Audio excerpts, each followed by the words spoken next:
Hi there, my name's Nic Rumney. I'm a great friend of Obi. Obi I met a few years ago in South Africa. One of the places that we're denied access to at the moment, and you're denied access to us. Obi's running a first-class consultancy service for optometry, and he is an inspiration to all of us. Those of us who are just starting out, or those of us who've been in business, in clinical practice for a long time. So Obi's asked me to speak a little bit about leadership. We've come through this pandemic just now, or at least we're on the home straight, we think. And I thought what I would do is just present 10 little tips, top tips, which I've used in kind of helping me, guide me through some of the most challenging times, not just in the COVID crisis, but in other areas as well.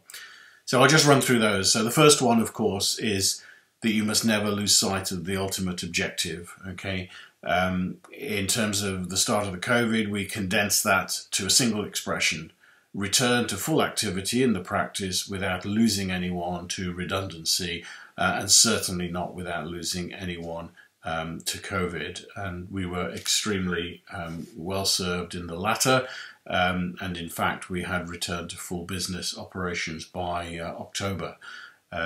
Since then we've had another lockdown, but again we maintained that single expression: return to full activity. My second tip is that you need to set an example. You need to be showing visible, memorable symbols and behaviour. In classic terms, it's Dan Carter in the rugby room, in the changing room, sweeping the floor of all the discarded plasters and elastoplast after a match. Be the first to arrive, metaphorically, and be the last to leave. You need to maintain, number 3, you need to maintain your optimism. It's absolutely certain every day is a better day. Even if you've had a bad day, tomorrow is another day. Number 4 is the number 1 priority if you are the leader, actually, is to take care of yourself. You need to maintain your own stamina, and you need to lose the guilt of taking time out to look after yourself, whether that's exercise, whether that's reflective time, whether that's your own learning and education, whether that's pushing the boat. But at the end of the day, that time that you spend is important for the leadership of the business. Number 5 is you must reinforce the message that there are no silos. We live as one, we die as one. If the practice fails, we've all failed. We will come out of this together with everyone. Back to point 1, that ultimate objective. Number 6 is that there is inevitable hierarchy, but you must reduce and eliminate status differences. You must minimize those and insist on courtesy and respect. People are there to do the job that they can do to the best of their ability, and you need to always respect that. If there are crosswords, people need to understand that they're said not in a personal basis. Number 7, because it does happen, you must master conflict. You need to deal with anger, and you need to deal with flare-ups at the root, at the start. Sometimes not with an immediate reaction, but you need to draw attention to behaviours that are not appropriate for the rest of the team, and you need to certainly avoid power struggles. You don't really want to silo and get people acting in groups or cliques. In certain instances, you can use the old mantra of keep your friends close, but your enemies closer. So if you do have an individual who is struggling with the group concept and is struggling with the nature of the practice, then you need to be very close to them. You need to be talking to them on a regular basis. Number 8, we're getting to the point where you can always find something to celebrate and laugh about.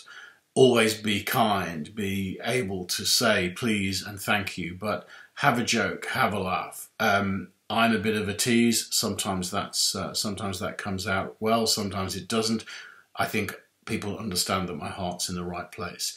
As soon as we can have a party, we'll have a party. It's important. Number 9, there will be occasions, there will be things that crop up and you think, do I need to do this? Can I get away without doing this? But no, what you sometimes need to do is you need to take that big risk. That big risk is important. It may be something that you would ordinarily perhaps not take, but at the end of the day, you have to consider what is the big picture. Go back to the ultimate objective. And finally, number 10, never give up. There's always another move on the chessboard. Tomorrow's a better day. And if you need to, you can either behave like the bishop and go in diagonals, or you can be as the knight and go 1 step forward and 2 steps to the side. There's lots of different ways that you can get around this. Never give up. There's always another move on the table. So as long as you can remember a number of these different things, that's my mantra for leadership. Obi's a real star in pushing this forward, and I hope you've enjoyed listening. Good luck to all of you, and we'll see you again very soon.